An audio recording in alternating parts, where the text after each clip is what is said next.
What's up, everybody? I hope you're all having a fantastic afternoon, wherever it is in the world that you might be. Now, today is going to be an interesting day because this is going to deal with the magic of the psalm and the application thereof, and is something that anybody who uses the Bible as a book of sorcery, as a book of witchcraft, a book of magic, right? It is a book of faith to defend the realm, as it were, against evil, to smite your enemies, or to invite good tidings to your friends and your family, right? And when you go through with the ritual application of things in the Christian mythos, you see that it's a very violent tradition. And through that violence, there is subjugation of those who are not part of it, right? There is a very much of an affliction of faith. Like, if this is my faith, I'm going to afflict you with my faith until you submit to my faith, so that my faith becomes your faith. There is a very militant role that it takes on, which is an unfortunate side effect of a religion that's supposed to be about peace, right? And if there is peace, if there's talk of peace, then that means there's an understanding that there's a war going on. Or if it's a time of peace, you prepare for war, right? But in this case, their war is an ongoing one that just revolting how many different people have suffered across the generations because of this monstrosity that it's become. It's not supposed to be like this. And so we have to do our best as wizards, sorcerers, magicians, priests, people that carry faith forward as a matter of fact, not belief, right? We don't need to believe these things. We know these things. When belief becomes knowing, it becomes fact. When your faith becomes fact, then you're dealing in magic. Then you're dealing with the principles of opportunity. And through these principles of opportunity, you have opportunities for manifestation. And so, let's take a look at the Livre d'Or, the Book of Gold, by David Rankine and Paul Harry Barron. It's a 17th century magical grimoire of amulets, charms, prayers, sigils, and spells using the biblical Psalms of King David. Okay? And the application of the Psalms in the old traditions, the Talmud and the Torah and things like that, you have the expression that they are the repeating characters, that they're each one of them in a specific sequence. Each one of them has a different layer to it. Each one of it has a different, it's active prayer. It's the way to get the energy of the divine flowing in a specific way. There's rumors that it's come from Egypt, and that the Hebrews kept it in their tradition as a way to maintain the priesthood's power, in the same way that the Egyptian priests had their book of spells, their book of petitions to each individual deity. These are the remnants of that. And so we look at things like, read this psalm where you would wish to build a place and will be blessed. Psalm 110, right? The Latin of the title is the first half of the verse 1. I will praise thee, O Lord, with my whole heart. And the Sefer Shemush Tehillim, Tehillim,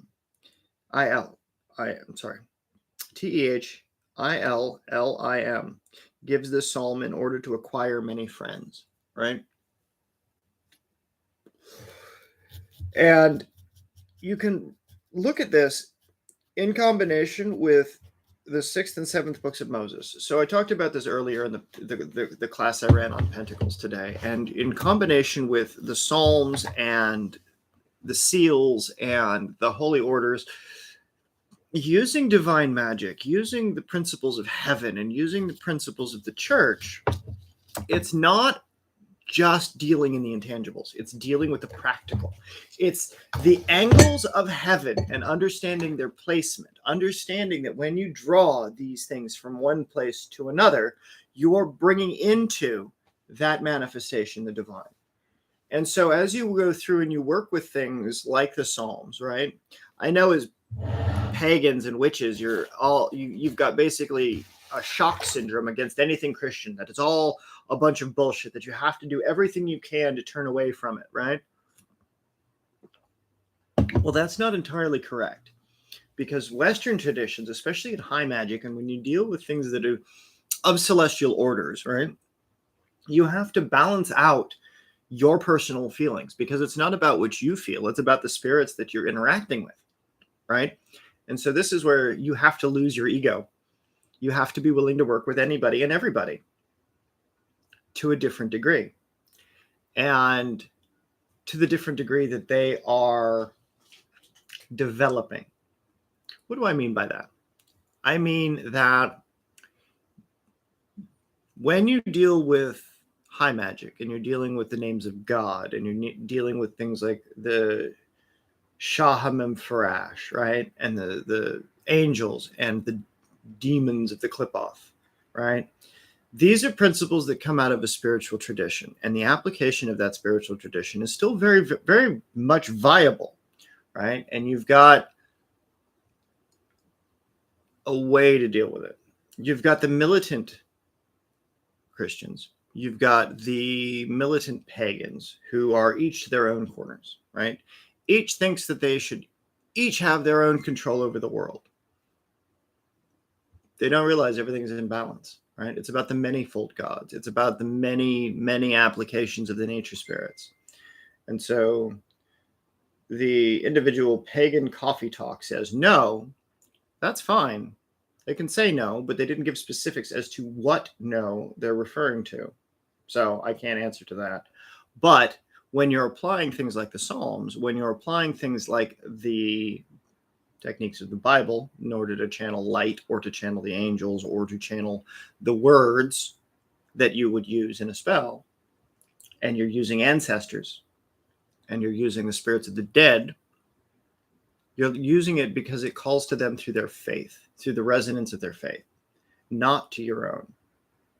And so it doesn't matter what you believe. It matters what they believed. So if you're using necromancy, if you're using sorcery, you're calling up something that was based on the principle that is, right? This is their faith. It's still a tradition of faith. It's not, it doesn't matter if you're conducting a necromantic rite. It doesn't matter if you're connecting the pagan gods to it. If you're not worshiping the pagan gods, right? And you're not dealing with spirits that are 3,000 years old, or you're not dealing with these kinds of things, chances are you're going to be dealing with somebody who was at some point influenced by the Christian faith or knows of it, right? And so dealing with necromancy in this capacity is to honor the faith of the person or the spirit that you were dealing with. So you have to account for that.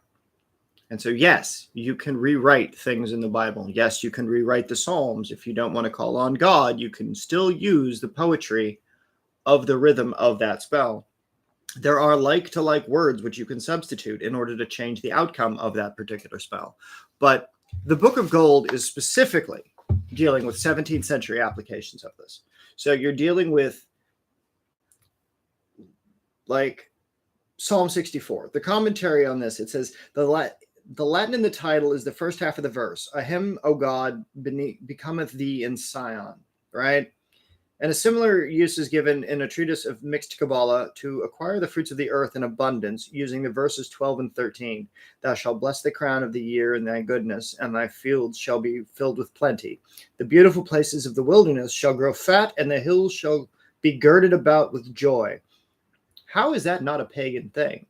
Right? How is that not a agrarian need that you are asking the divine in whatever form? Is it Kernunos? Is it Pan? Is it gods of the harvest in many forms? Like you could do it with Osiris. The idea is that you're stimulating the region with a blessing. You're bringing an outside energy that's bigger than the region that you're in into that moment. So when you're using the Psalms, you have to consider that, okay, you were doing something that's calling upon a divine entity, right? Which divine entity is your battery for this? That's up to you, right? And when you're dealing with people that don't understand this, that they don't understand that the Bible is a compilation, multi-stories, multi-decade process when the Council of Nicaea was going through, what stories do we add into this? What stories do we omit from this? What are the apocryphal texts that we're banning from this because they don't match the vision of the church that we're going to teach, right? Then it becomes political. Then it becomes sociological. Then it becomes anthropological in those aspects of these are the things that are not viable for that population. But thou shalt bless the crown of the year with thy goodness, and thy fields shall be filled with plenty, and thy beautiful places of the wilderness shall grow fat, and the hills shall be girded about with joy. How is that not a blessing for anybody who lives in the forest, who lives off of animal life, who lives off of vegetable life, right? To have joy in your community, right? How is that bad, right? And as pagans, as occultists, as spiritual people, we should be looking for the things that are viable in faith. And we should be stripping out the negatives. And what do I mean by stripping out the negatives? I mean, if you've got toxic shock syndrome against God because of the abuses that you've suffered, legitimate as they might be, I mean, I've had people that are of the church threaten to kill me more times than I can count, right? I've had more violence done to me against people of faith than not. So I say this from a pragmatic point of view. If you're dealing with the dead and you're calling on them for help, you're using bones that come from cultures that generally aren't Christian, then don't use Christian stuff. If you know where the bones come from, use the cultural significance of that culture, right? If it's you're doing the ghost work for Chinese necromancy, then you would use Taoist magic, right? You would write it in those languages. If you're doing stuff from Hindu magic, if you're doing stuff from Thai magic, right? All of that has different significances. I'm talking specifically about dealing with the Western dead, specifically dealing with necromancy in the Western way, right? And in reference to rewriting sacred scriptures as they are needed, which is a folk tradition of magic, which has been carried through things like the PGM, which is a collection of material, folk doctrines of different spells that were the orthodox and unorthodox applications of inviting the different gods of Greece, of Rome, of Egypt. You know, there's Christian doctrine of calling down the names of God and the names of Jehovah and Yeshua and Yahweh and all of these different things, right? All of those are sacred names. All of those have a deep impact on this planet and the people that believe in those, right? Like Allah, in the same way, like the Tetragrammaton, it's the same four-letter name of the ineffable names of God, right? Those things which are not corruptible. Why are they not corruptible? Because they're principles that are naming things in creation, just as much as the air, you know, you can pollute it by putting foul smoke into it. You can pollute it by being around a volcano that's doing its volcano things, right? Like, it's not safe to breathe volcanic air because of the sulfur and the toxins that are coming up out of the earth that are getting burned off by the lava, right? Just in the same way that if you're sitting on a beach, it's going to be nice and pure, right? Unless you've got an oil spill off the coast, in which case your water is corrupted. But the water is pure. The earth is pure. The air is pure. The forests are pure forms of life that don't require the applications of mankind. And so this is where it gets controversial when it is the application of paganism and spells and magic and things like that, is that you have to find where is going to be the source of power, what is going to be the same kind of word structure that's going to call to the spirits in the kind of way that isn't going to pollute them, where we don't live in a vacuum, but we do create a sense of unity. And what do I mean by a sense of unity? I mean that between the different aspects of life, between the people, like on Witch Talk or TikTok or, you know, that are new to the craft, that have no idea how deep it goes, that they need to do better research, right? They need to read a fucking book. Straight up, read a book. And if the Psalms and if Christian doctrine scare you because of your sensitivities, those are your sensitivities to have, absolutely. in the same way that their faith is theirs to have. However, it's the application of it, and everything becomes viable under the microscope, under certain conditions, right? And so these are the conditions that you have to look for. Are you, as the individual magician, going to not suck in your magic when you're calling down the angels, when you're calling down the names of God, or you're trying to create a blessing of a spirit with a spirit and its associations with the past, right? Do you go to church for you, or do you go to the church for the community of the spirits that walk with you to honor the people that came before, right? Or are you doing it in your own way, in your own new way? And in your own new way, are you still incorporating the elements of the same incenses that were used in the temples of the ancient world? Are you still saying the words in the way that the ancient world would say them? Are you still following with the religious scripture of the world in the old way to bring those gods and those energies into your life today? If any of that says no, and you're remaking this without understanding where the stuff comes from, or without accepting that there is a blessing behind things, or that there are hidden curses within things, it's the symbols, it's the time of day. Like Psalm 71. Write this psalm in the name of whom you wish to have, and with the name of her mother, and attach it to your arm, and you will be loved and cherished by her. You do this in the moon of Sagittarius and the hour of Jupiter, right? So you're calling on a very specific time of day. You're calling in a very specific type of energy. And the Latin in the title in the beginning of verse 2, give to thy king thy judgment, O God. Ha occurs in conjurations in the Heptameron, and the Sefer Shemush Telahim advocates this psalm for the finding of favor and grace from all men and the prevention of poverty. The psalm and the divine name Aha, A-H-A, are written on parchment and hung around the neck. Verse 2 is used in the second of two versions of the conjuration of the Prince of the Thumb, found in the Munich Handbook, the Forbidden Rites book by Richard Kuykefer, the Munich Handbook of Necromancy. It's a fantastic read.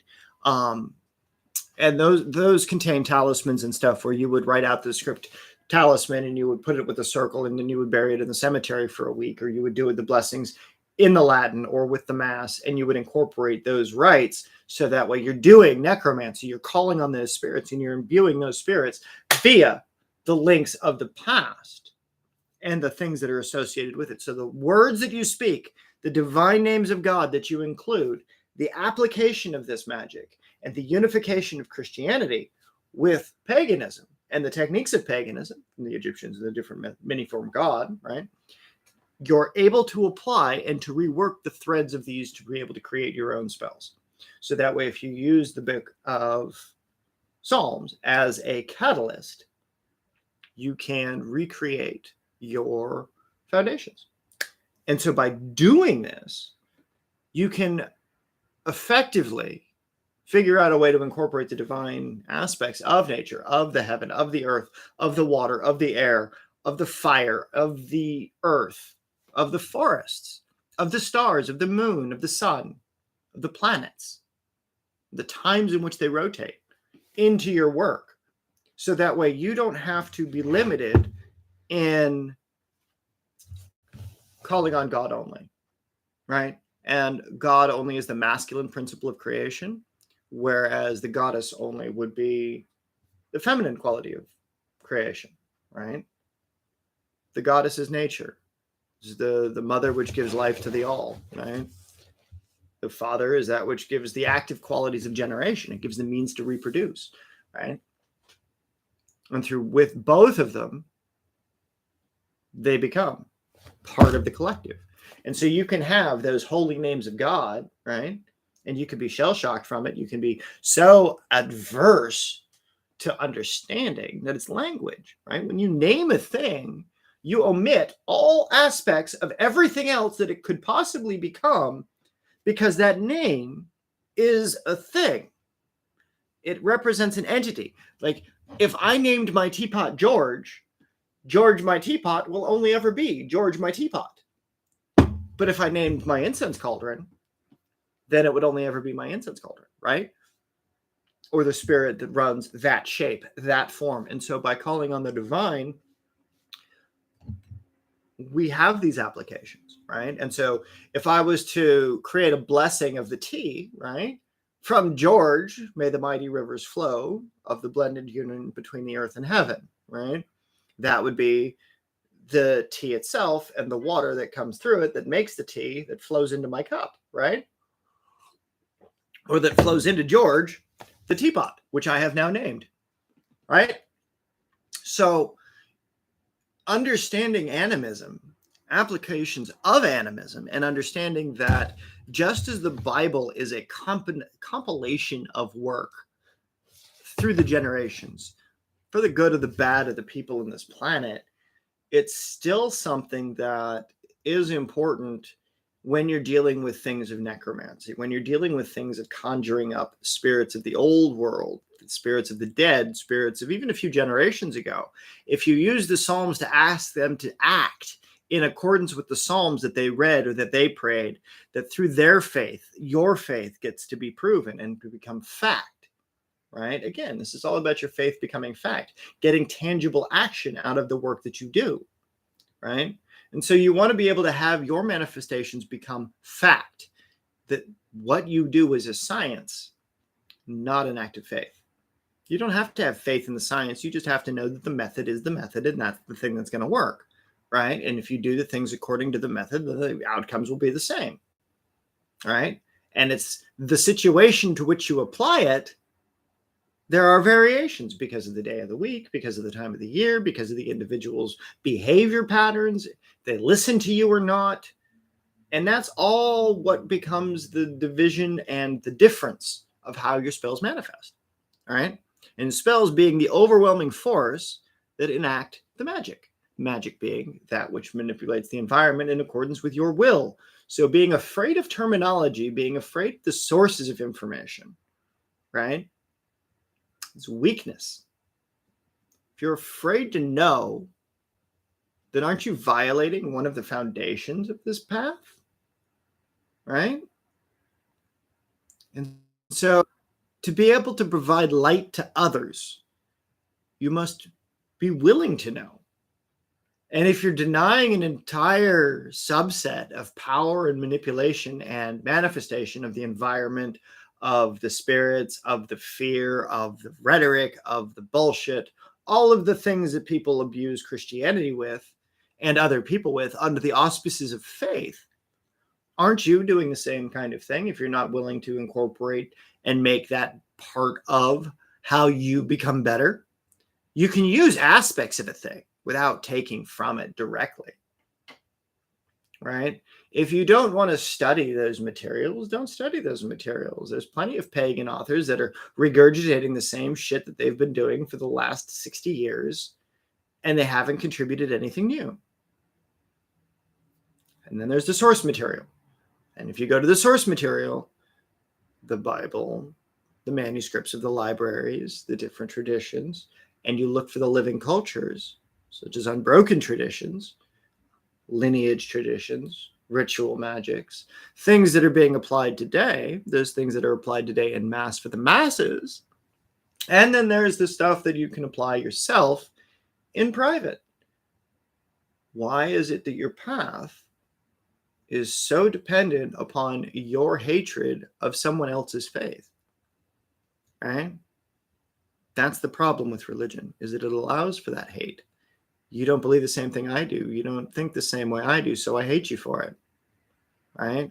Regardless of if that person is still trying to get their bagel at the coffee shop, if they're still trying to get their kids taken care of, their job taken care of, their employees taken care of, their people's taken care of.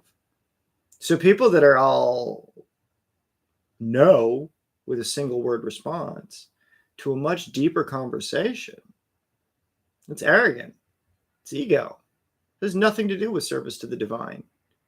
As magicians, as occultists, we are the embodiment of the divine. We understand this. We recognize this. So too are the people that are not in recognition of that principle, right? And so you have people that are the lay people. You have people that are not part of the priesthood, not part of the clergy, not part of the sacred orders. They don't go through the initiation rites. They just expect to get the benefit of the people that have gone through those associations, right? They haven't undertaken them themselves. They haven't bothered with it because they're too busy doing other things. They haven't figured out how to incorporate the holy ideas into the path that they're walking on, which is the fail of the priests and the clergy and the authorities around them when they were growing up, that didn't have the means to instill within them the ideas that would cause empires to grow, right? It's all about how you read things, how you interpret things, how you apply things. And if you're not applying things for the better of your people, if you're not applying things for the better of your community, for your friends, for your family, for you yourself, right? And by denying and by hating others, I don't care if you're Christian, I don't care if you're pagan, I don't care if you're a Satanist, I don't care if you're a Muslim, I don't care if you're a Sikh, I don't care if you're a Hindu, I don't care if you're a Buddhist, I don't care if you're whatever you are, I don't care. You can be you, I'm going to be me. But what I care about is that the things that you do when it comes to the application of your faith, when it comes to dealing with spirits and raising spirits, when it comes to necromancy, that you honor the spirits that came before. How do you honor it? You share the same kind of faith foundations with them. You figure out a way to incorporate their faith into your own in the same way that the Roman gods became the Greek gods, right? They assimilated. They became one and the same. How do they become one and the same? Study, application. Well, this energy behaves like this, and it's a natural principle. We have it associated with one individual over here, where it's the applied application of this individual over here. So it's the divine that's getting expressed in either the Hecate form, or it's getting expressed in the Dianic form, or it's getting expressed in the Baba Yaga form, or one of these other manifold aspects with either the maiden, the mother, the crone, or the youth, or the warrior, or the father, or the grandfather. All of these things, right? They're all stages of life. Like for a man, you have was the youth or the business owner, right? The youth, you're learning a thing. The business owner or the warrior, you're defending a thing or you're developing a thing, right? And then the grandfather and the father is the parent of a thing, right? If you're a business owner and a father, it works. If you're a grandfather, you have created babies off of your babies and so on. Like you've got lineage, you've got progression, you've got more than just yourself that you're involved in this stuff for. And that's where the importance comes.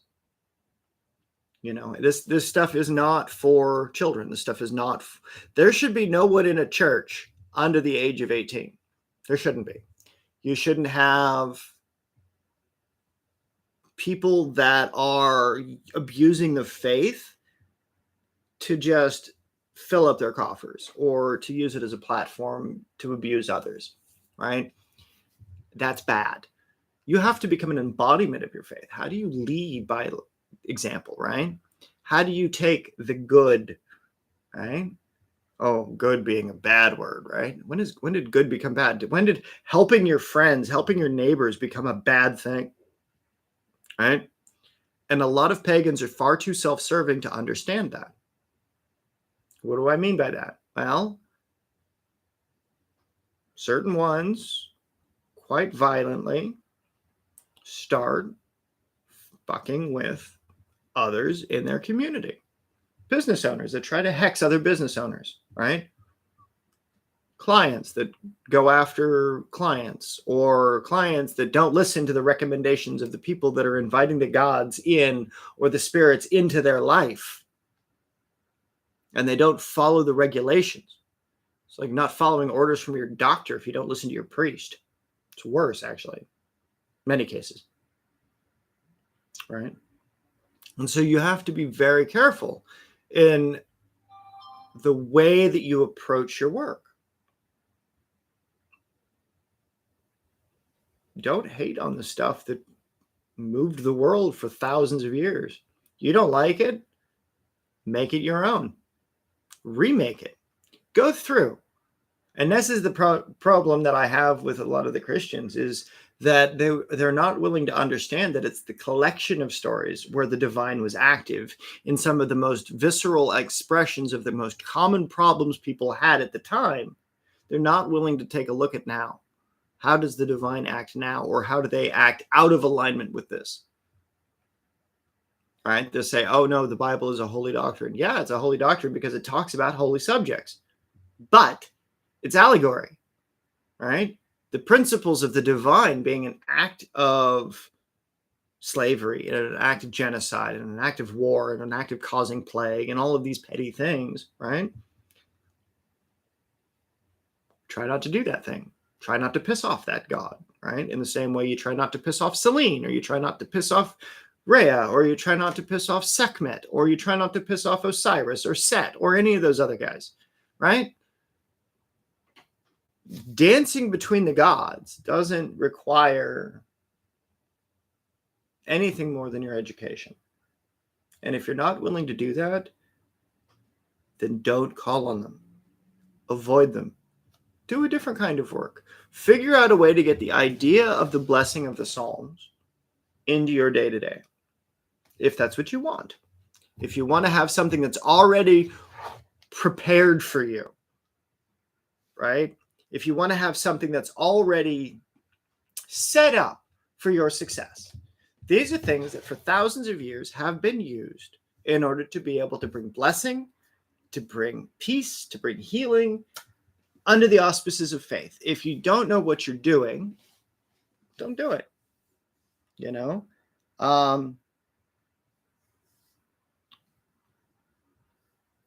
Like Psalm 70 if you go to the palace of justice, say this psalm before approaching the judge, and you will win your case, right? Oh God, be thou not far from me. Oh my God, make haste to my help, right?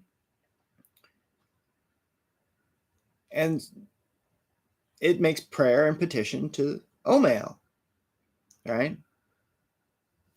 And that's the thing, is you've got different angels, different angles of energy that occur, and you get named spirits, right? By naming them, by knowing them, by getting to understand how those energies are flowing through your life and the life of those around you, right? It's outcome, it's input, right? It's the same way if you stick a fork into an electrical socket, your ass is going to get zapped by electricity and you might die, right? Same thing with attaching the wrong significance to these things. You don't attach the same significance to the divine as you do to the infernal, right? Some people do. Some people have the inverted understanding that like Ashtoreth is the same as Astarte, right? Which is one of the ancient gods, right? And so they worship Ashtoreth, or they Astarte, or Astaroth, depending on which version of the book you're in, right? And then everybody takes their holy book as that's the only holy book, and they don't do any research further. They don't try to understand that the same thing is named in 4 different ways, right? And it's that lack of understanding about the fourfold application of it. Okay, well, in the West, in the East, in the North, in the South, what are they called? So that way in the North, it's known as this. In the South, it's known as this. In the East, it's known as this. In the West, it's known as this. And so you create that understanding of the flow of energy that's being attempted to being identified by giving it a name. So if you can identify what that kind of energy is, and you can act outside of its name, you don't need to call it by name. You don't need to call it God. You don't even need to identify it as an almighty force. All right. But when it comes to the interaction with the gods, it's called recalling the narrative of the divine using the techniques of Greco-Egyptian magic referenced by Stephen Skinner, right? The reenactment of the play of the divine, understanding that under certain conditions, that if you reenact the scene, the setting, the place, right? If you can get that done, you can recall the spirit to that moment. So when churches run what they call parables, when pagans run through the drama of the ritual, when they reenact the great rite and the sex rituals and things like that, right? They're recreating the same conditions that the gods are known for, right? The same way that the First Nations tribes have very private rituals, that are not for outsiders, in the same way that churches have rituals that are not for outsiders, right? And again, it's because they're the ancestors of those cultures. They're the people that have lived and died because of other cultures, because of other fear and hate, because there isn't anybody who's willing to sit down and say, let's find the similarities. No, instead they play on the fear and the differences. Oh, fear thy neighbor, not love them. You know, their struggles couldn't possibly be your struggles, even though they live in the same city, even though they still have rent to pay, even though they still have work to do, even though they still have a family to raise, even though they still have parents to take care of, even though they still have food that they have to eat, water that they have to drink.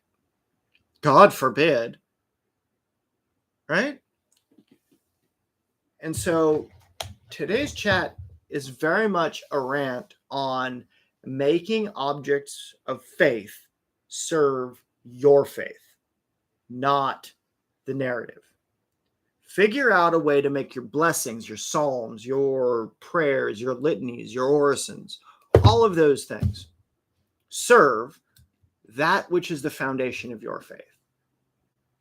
So that way you don't have to be afraid of it. You don't have to be unwilling to work with others, right? This extends to Jehovah's Witnesses. This extends to Mormons. This extends to the Amish, the Mennonite, the Christian, the Jews, the Catholics, the Muslims. This extends to everybody, not just pagans. This is for people that are seeking the wisdom behind the words, not the words in their application based on the mass media, based on mass paperback, based on mass consensus. Mass consensus generally isn't correct, right? Generally not. The war that's coming because of Ukraine and because of nature and because of all of those things is scary as fuck.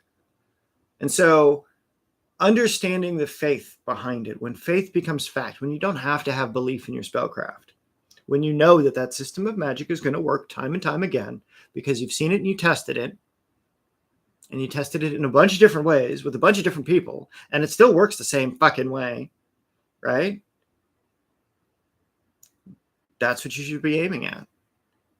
Empty belief leaves room for doubt. Doubt leaves room for fear. Fear leaves room for hate. And then I get into this whole Jedi tangent, and fear is a bad thing. Fear is a bad thing. Don't fear things.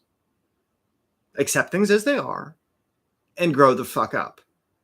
If you can't handle that, don't do magic. Don't do sorcery. Sit the fuck down, back the fuck off, and unsubscribe from my channel. Because I've got no time for that shit. Seriously, fuck off. Otherwise, figure out how to make the different traditions, even if you don't agree with them. Figure out where their blessings are. Figure out where their curses are. Figure out where their divine associations are. So that way you can serve those around you. Right? And so that way you can act as a priest of the things that you work with. You can act as a devotee of those things that you work with. If you can't take the holy orders, you can work with a friend of those things. If you're not allowed to work with them because of taboo, right?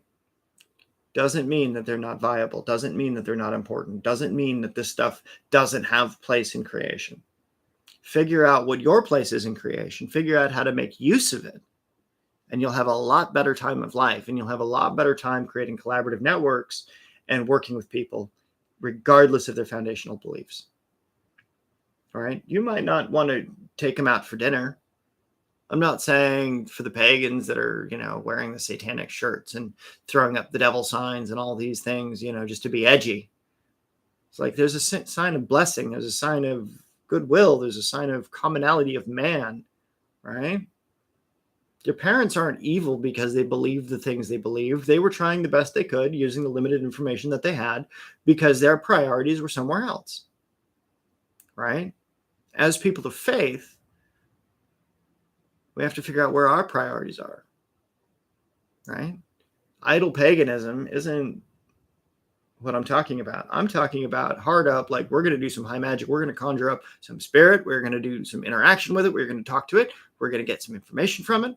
We're going to use it for a spell. We're going to use it for a ritual. We're going to use it for a rite. We're going to use it for a ceremony of elevation. So that way we can take it from where it was through the process that we use and make it better and return it to the creation. If it's bound from transmigrating because of whatever crimes it committed in life, then through our actions, we can purify it. We can restore it. We can allow it to come into form in a different way. And we can get some results along the way in accordance with our will and the will of our client within respect to certain traditions. So there you have it. That ends my conversation on the Rite in the Afternoon today. I hope you have some interesting thoughts about this and you provide more to your development than the individual in the comment that just said no. I pity them.